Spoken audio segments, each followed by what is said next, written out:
Let's talk about the media, the world of make-believe, what you see on television. We're going to talk to Carol Roth about financial stuff, inflation stuff. We're going to talk about early polling, early voting, all that and more coming up on I'm Right.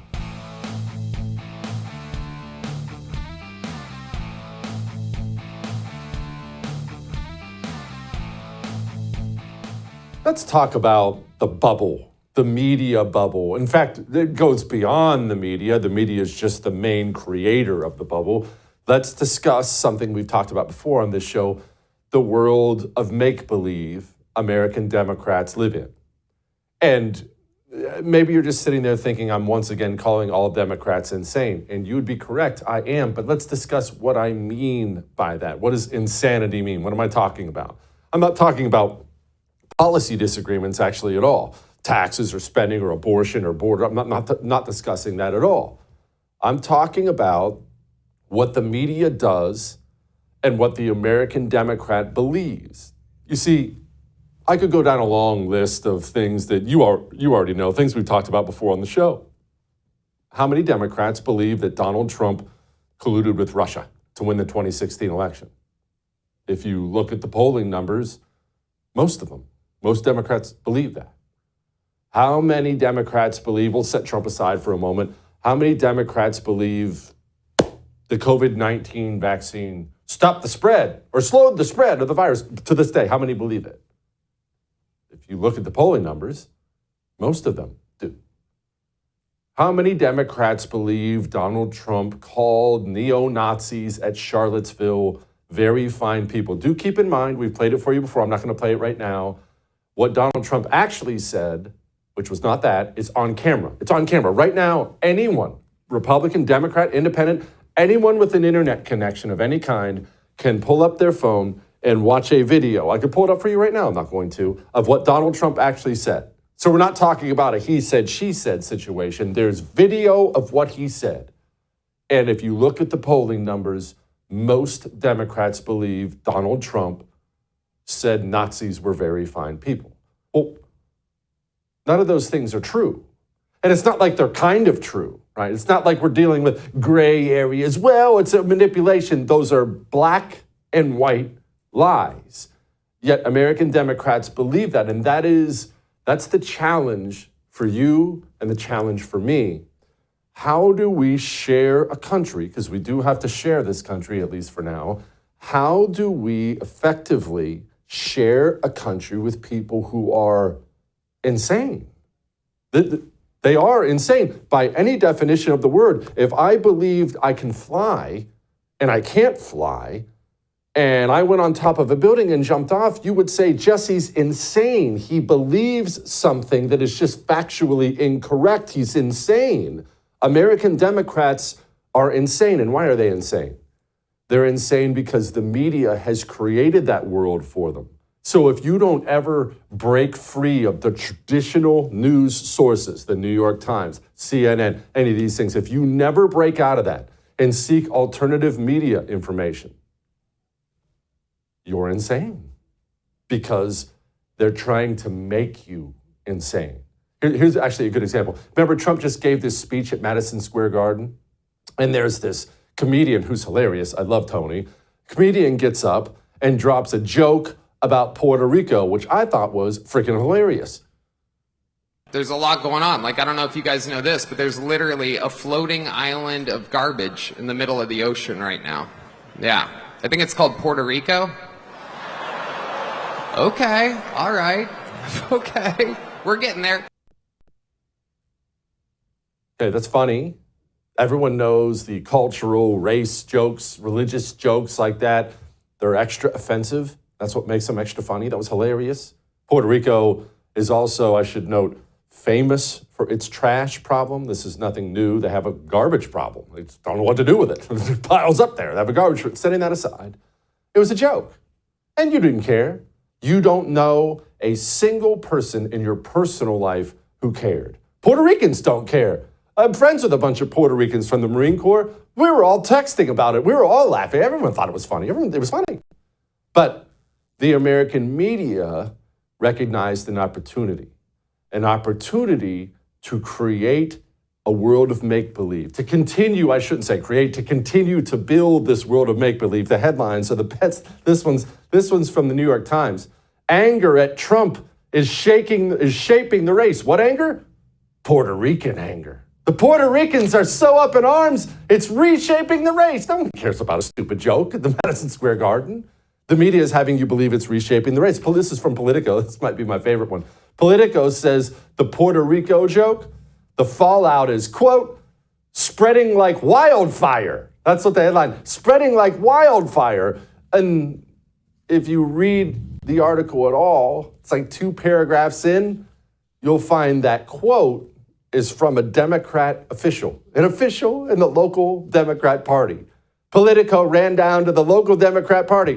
Hey, is there a Democrat in here? And they got a quote from him on what he wants everyone to believe. And so he gives the quote to Politico. Politico acts like they got the quote from polling or some accurate source, and boom, Puerto Rican fallout, reshaping the race. None of these things are true. None of this has to do with anything at all. But these are small things. Let's talk about larger things. Things Democrats believe. Your liberal Aunt Peggy believes that Donald Trump is Adolf Hitler. Donald Trump is a fascist. So pull up a chair. Let's have a talk. And this may actually offend you. Donald Trump is kind of soft. He is. Donald Trump, and people think he's this tough guy because of all the bluster and he's always willing to verbally blast somebody. A fascist? A dictator? Donald Trump got pushed around for 4 years. He did. He got pushed around for 4 years. Remember when he had the wonderful child separation policy at the border? And it lasted about 15 minutes. What happened? The Democrats and the media ran an op. Remember AOC crying at the border? Kids in cages. What happened? Trump administration, hey, let's stop that. We don't need that. Remember after George Floyd died?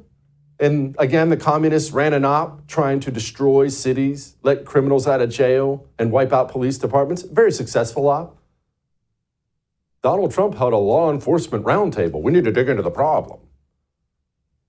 Donald Trump is the furthest thing in the world from some dictator or Nazi, some kind of tough man who's going to get in there with like the sword of God and clean out everything. That's not who Donald Trump is. He's a populist. He wants to get along. He actually wants nice articles written about him in the New York Times. That's who he is. That's how he grew up. And yet, the American Democrat will go on television and say things like this. Donald Trump runs like he was never president, like he doesn't have a record. And whatever the phenomena is of people having not so terrible memories of his first term, it is very dangerous that they think that way because they think, okay, we've already seen that movie. I can live with it for 4 more years. But it's not the same movie. You know, it's the sequel to Scream, where it's just that much bloodier. The trajectory he's on with his Worse thoughts. actors. The trajectory that he's on with his thoughts, his language, his health, his mental health, his cognitivity. I mean, if he, God forbid, is elected a year from now, Joe Biden is going to have the biggest I told you so laugh in American history. You're a journalist. You and I might be sharing a cell in 6 months from now. And, but people laugh it off. It's not funny. No, and they need right. to listen to what he's saying. Donald Trump isn't locking up any journalists. He even ran talking about locking up Hillary Clinton and then invited her to dinner and stood up and gave her honors. Not locking up any journalists, but if you're an American Democrat, that's the world of make-believe you have constructed for yourself. And look, we can laugh it off, but the truth is it's created a dangerous situation in this country. Why? Because not only are we dealing with insane people, as we just laid out, they believe a bunch of things that aren't true. Democrats have also, the communists have also given their conscience a license to do terrible things, not just to Donald Trump, to you. Because after all, what can't you do to a Nazi?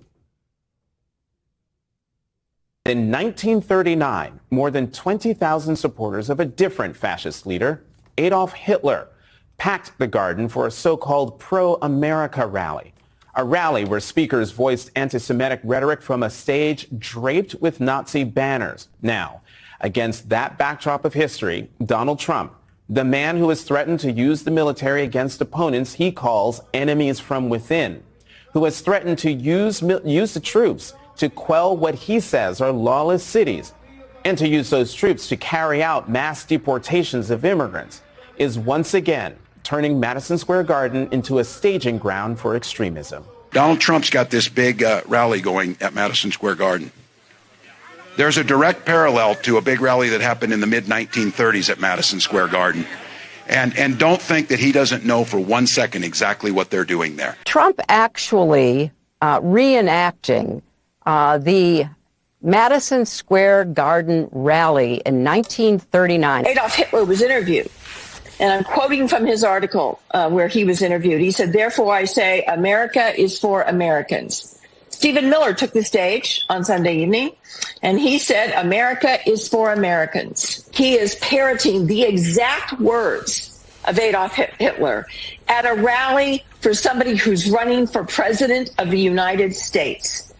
Somebody ought to really think about the level of hypocrisy and hate that this campaign is focused on. It was everything that you need to know about Donald Trump in one weird white nationalist Nazi-type rally. And, of course, there's historic parallels to where and when this happened. It is not only justified, but necessary and inevitable to compare that rally to the Nazi rally that was held there before World War II. And that should never be appropriate or necessary in American politics.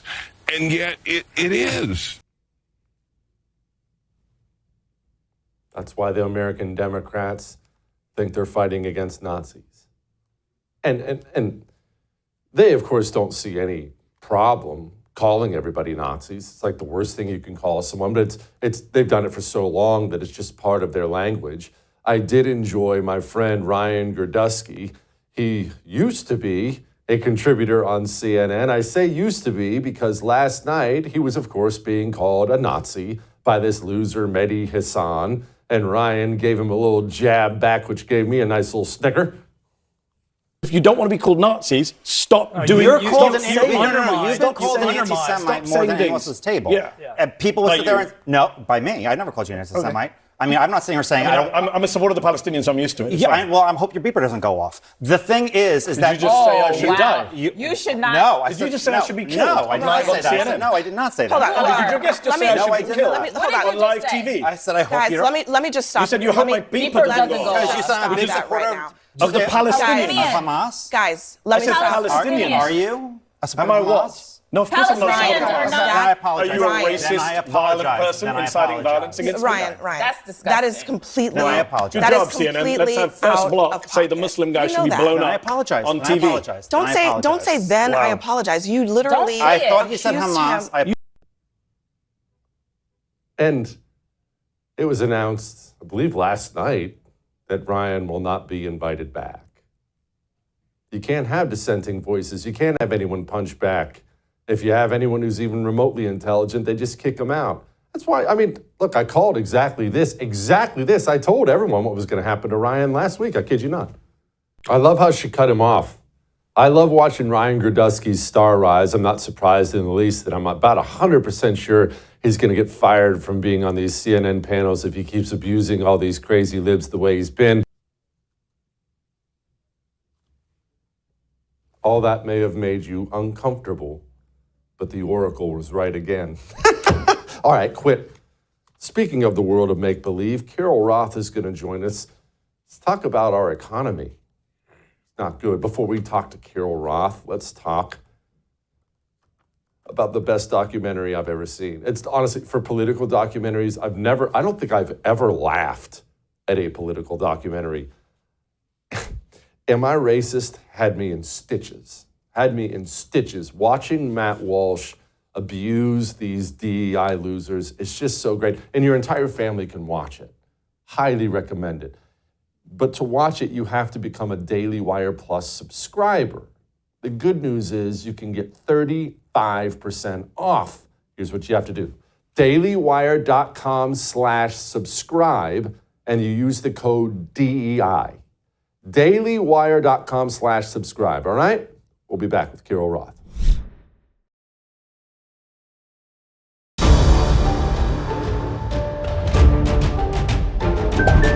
How concerned are you about the potential impact of the dollar's status as the world's reserve currency? Let's see. That's so good. That's so good. Producer Matt is the one who came up with that clip. I've laughed about it 10 times already today. Joining me now, we'll discuss the symbolism of that with the great Carol Roth, obviously author of many, many books. Her latest might be her greatest, You Will Own Nothing. Highly recommended if you want to know the plans these dirty commies have for you. Carol, okay, symbolism aside, not feeling very bullish on the dollar, Carol. Even if Republicans take over, we all know no one's cutting any spending. I love the fact that the spirit world had to intervene with Janet Yellen because they just didn't trust what was going to come out of her mouth. And they're like, we've got this for you. We're just going to dump the Treasury sign on the floor. It should have been done a long time ago. Listen, even Janet Yellen is coming out and saying we need to get our deficits under control or we're going to be in big trouble. And we know when Janet Yellen gets to that conclusion, it is far too late. And it's a very scary situation, Jesse, because I feel like we're in this game of chess where anytime you make a move, you know that there's going to be something bad coming on the other side. You're locked all across the board, and whatever it is that you want to do, some sort of bad outcome is going to happen. And we're starting to see, more people come around to this idea. We're seeing lots of signs in the various markets. Even though the Fed has cut rates 50 basis points, the longer end of the Treasury yields, 10-year yields are actually up about the same, maybe a little bit more than the amount that has been cut. So they're saying to the world, hey, we're expecting something to go awry. We're also seeing at the same time that yields are going up, that we're seeing gold going up and Bitcoin going up.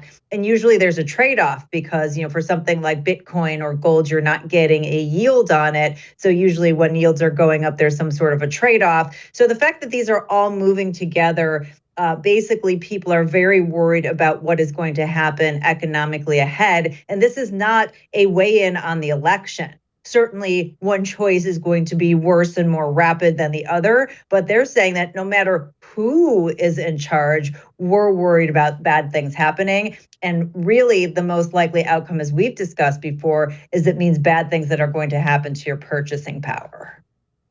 No doubt about it. And what drives me crazy, Carol, is as you mentioned, she's talking about our deficits. We can't keep running up, $2 trillion deficits. And of course, she's correct. But no one wants to cut anything. It's easy to say we're spending too much money, but nobody on either side seems to have the guts to say we're cutting that. And that, in the end, is the only thing that matters. Anyone can point to the deficits and say it's a problem. It's a whole other conversation to actually tell people that government check, it's not coming anymore. Well, and here's the challenge, as I talk about with the chessboard, is that we haven't been in a situation before where the debt levels are where they are. We have 120+% debt to GDP. Our deficits are around 7% deficits to GDP. So we don't have the same flexibility that we would have if those numbers were more normalized. So even something like cutting, they have to be very careful about how they cut and sort of the tenor of that, because what they can't have happen is that the GDP goes down. They can't have that happen because then debt to GDP goes awry in the other direction. They're also probably taking in less in terms of revenue, and that ends up creating a whole set of other problems with the deficit. So that's why I'm saying this is all this crazy puzzle piece that you have to really thread this needle very carefully with growth. If you're going to do cuts, they have to be done in a way that is, sort of in concert with growth. And there's a reason why former Fed Chair Alan Greenspan has said in the past, we can promise you your benefits, but we cannot promise you your purchasing power. And that leads me to believe that high inflation is what we are going to end up seeing. Because as you said, Nobody's going to want to redo entitlements. They're going to say, I am entitled to X dollars without the average person understanding that it's not about X dollars, it's about what X dollars can buy. This is the same population, many decades ago when there were burger wars and somebody was doing really well with their quarter pounder burger. One of the chains, I think it was McDonald's, another chain said, oh, well, we'll put out a third pound burger and that'll dominate. And everybody thought of a third pound burger was smaller than a quarter pound burger. And that was a couple decades ago, and people are even less smart right now. So these are the people who aren't understanding that, yes, you may have this nominal amount that you're promised, but if we, flush out all of your purchasing power, that isn't going to matter. And that's the chess match that we're dealing with. So just buckle up. As I've been advising you guys, make sure that you have some hard assets and just be prepared that even if you think inflation is a little bit sleepy in terms of its growth, the consensus is that we are, in turn for another ride, because they cannot let the economy tank. Otherwise, that will accelerate everything. Game over, because they can't. Debt to GDP is just at too high of a level, and deficits to GDP are at too high of a level. Carol, where are we at on the dollar being the world's reserve currency? We've talked about this many times. Everyone who watches this show knows about BRICS. You have educated us many times on that. But as we've also talked about, BRICS isn't ready for prime time, right? That's the thing that's holding the dollar up. BRICS is not ready to take that over. And when you have countries like China being the main backer of it, it's very difficult for me to believe the world would ever trust China in the way that they trust us. But never say never. Where's BRICS right now? So what we've seen is that central banks around the world, including some of those who are in the BRICS alliance, especially China, have been getting rid of their treasury securities. And when they've been doing that, they haven't been replacing it with another country's reserve currency. They have been replacing that with gold. And so what we've seen is that right now they're trading amongst themselves because a lot of them, have import needs and different export needs, and they're able to make, these trades. But when there is a sort of a leftover amount of surplus, that the Chinese in particular are offering settlement for that in gold. So that's, again, one of the reasons why we're starting to see some uptick in the price of gold, as we have seen over the last year, and why we probably will continue to do that, because I don't necessarily anticipate that there's going to be this other currency, but could there be a move back to a hard currency that sort of underlies everything? And from the central bank's perspective, they're saying that they believe that gold, by their actions, is the one that's likely to happen. We're also, again, you kind of tied into what we're saying. So there's two things. There's the reserves, but there's also the trading currency. The U.S. just dominates as a trading currency. Well, as they do more of trades amongst themselves and they do more settlement in gold, the dollar will become less and less vital. We're still by far and away the dominant player out there. And that's one of the scary things, is that if something were to go sideways and we don't have the right people in charge, which we haven't had for quite some time, making decisions, this could really have this ripple impact around the world. And as you and I have discussed many times before, Jesse, when you have this financial world order change, it often comes along with war. Not every war, gives you a new financial world order, but every new financial world order has been preceded by a war as sort of that mechanism to have a reason to come together and make a reset, because, it's unlikely that everybody's going to come together proactively when there's so much hostility between these different regions. So I would buckle up.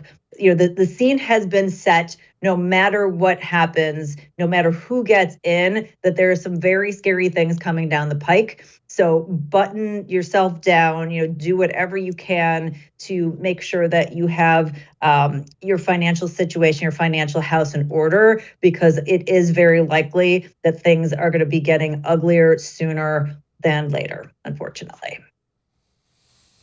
Carol, I love you. I hate your message. No, you are the best. Thanks, Carol. Come back soon. I appreciate you, as I always do. Thank you. All right. Now, let's take a look at the polls, some early voting, some trends, shall we? Before we do that, let's take a look at Your sleep. No, I don't want to watch you sleep. Don't send me videos of that. But are you sleeping well every night? It gets harder as you get older, as stress levels go up. There's always something new to worry about, right? Bricks! How do you sleep through the night? Well, if I ever have trouble or think I'm going to have trouble, maybe I had an afternoon cup of coffee, I go for Beam. Dream powder from Beam is what it's called. It's called Dream powder. It's natural. The difference between Dream powder and everything else I've ever taken to sleep is not only do I sleep through the night, I feel great when I wake up. That's the difference. I feel like I didn't take anything. I just feel like I knocked out 8 hours of sleep and I wake up ready to conquer the world. Do you want to conquer the world? Go get some Dream powder. Up to 40% off. Shopbeam.com/Jesse Kelly. We'll be back.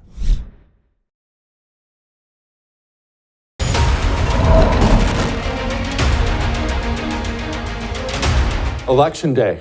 We are 1 week from election day. Isn't that wild? It's just seemed like it's been so far away, and now, boom, it's here.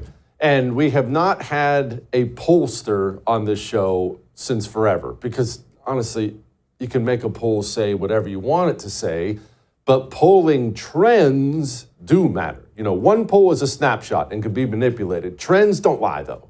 And so I thought we should have Eric Daugherty on to talk about it. Joining me now, Assistant News Director for Florida's Voice. Okay, Eric, the polling trends. I'm in a bubble. To me, I sit back. It looks like Dome is failing. It looks like Trump is surging, but you are the one who studies data. I'm not near smart enough to do that. What do you see? Yeah, so I mean, you're pretty much accurate when you say that Trump is gaining. How you want to define surge is really up to you. But what we've seen and what my view has been is that Trump has had a narrow but steady lead, as obviously since Biden has been in the race. And what happened was once Kamala got in the race, we saw a little bit of what's known as a sugar high. That's kind of the term that's been going around. And everyone thought that she surged ahead. Well, now we're back to basically where Trump was against Biden. He's got kind of a narrow lead in Pennsylvania, Wisconsin, and Michigan. His lead nationally is pretty much just a tie there. Right now, he's up 0.1 in Real Clear Politics. That's kind of just hovering around a toss-up. And then over in the Sun Belt, he's got a more durable lead in places like North Carolina, Georgia, Nevada, and Arizona. So I think right now, you definitely rather be Trump because we all know how the end of these presidential campaigns go. You want to have the momentum. And right now, Trump has the momentum. Eric, something I almost always ignore is the popular vote. The popular vote, that's something the dirty commies like to talk about because they actually want this country to be a democracy so they can win every election. But I keep seeing things that Trump is either in the lead or flirting with the popular vote. Now, to me, again, uneducated Jesse, that sounds like we might be looking at a blowout because Republicans don't win the popular vote. That's not even really possible. But am I interpreting that wrong? You're not. What's happening right now is Trump is indeed flirting with an outright lead in the popular vote. Right now, it's a total toss-up. I think it's a 50-50 race here for the popular vote, and you'd be correct in thinking that he could win in a landslide because you go back to 2016, states like New Hampshire and Minnesota were about to flip red, and Hillary Clinton won the popular vote by 2 points. So you would have to see a bit of a realignment happening for him to win the popular vote and not pick off a state, maybe a Virginia, Minnesota, or New Hampshire, if he does win the popular vote. So it's very possible. It's definitely not out of the realm of possibilities. Phew. Okay. All right. Let's move on to early voting. The early voting numbers, they do tell a tale. Everyone knows Democrats win early voting. That's how it's always been for my entire 20-year career in politics. They win early voting, the GOP wins election day voting, and the GOP hopes it wins enough on election day to come back. So where are we looking? How are we looking on early voting? Yeah, so with early voting right now, something really unprecedented is happening. You're right, Jesse. Democrats this is supposed to be their time. This is their part of the election, voting by mail, voting early. They're known for doing this, especially after COVID. We saw that in 2020 and we saw that in 2022. Right now, Republicans outright lead the early vote in North Carolina, in Nevada, and Arizona. Those are the states we have party registration for. Over in Pennsylvania, which is obviously the big one, they don't have proper in-person voting there. Democrats do lead, but get this, they led by over 40 points in 2020, and now they only lead by 29. Jeez, unbelievable. Eric, thank you so much, my brother. I appreciate you. All right. I'm trying not to get my hopes up, okay? I'm doing the best I can not to get my hopes up, but everything looks good right now, doesn't it? Everything looks good right now. Well, I guess we'll see how it turns out. All right, before we get to everything else we have, let's get to this. Your phone. Who do you have your cell phone service with? Because we have to be more purposeful with where we spend our money now. Now that the corporate world has decided to get involved politically, almost always against us, we have to punish them for it until they change their ways. Do you send money to AT&T every month? Or Verizon? Or T-Mobile? These companies hate you. They take the money from your wallet and they spend it on the most despicable communist cultural causes you can possibly imagine. Pure Talk has never done that to you and will never do that to you. Pure Talk's CEO is a veteran. They hire Americans. You'll save a fortune. My bill got cut in half. Switch to Pure Talk. It's easy. It's cake. You realize you can keep your phone or get a new one. They have all the brand new smartphones. Keep your phone, get a new one, keep your number, get a new one, whatever at Pure Talk. Go to puretalk.com/JesseTV. We'll be back.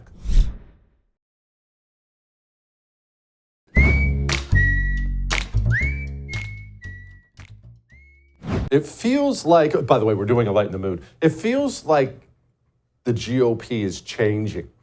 Slowly, not as fast as you want, not as fast as I want, but it feels like the GOP is changing. That's going to be our Light in the Mood in a moment. Before we get to that, I want to do this really quickly.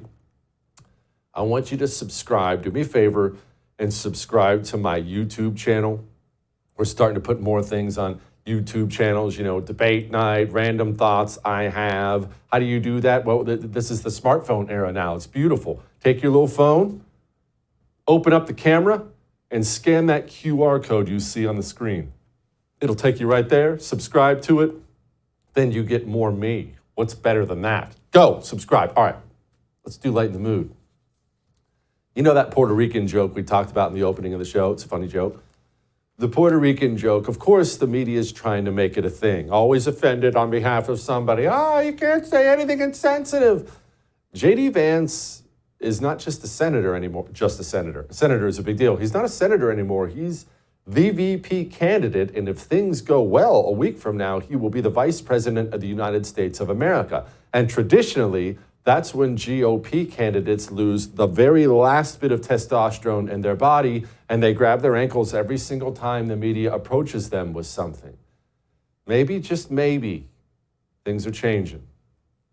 A comedian made several racist jokes that the campaign has since distanced itself from.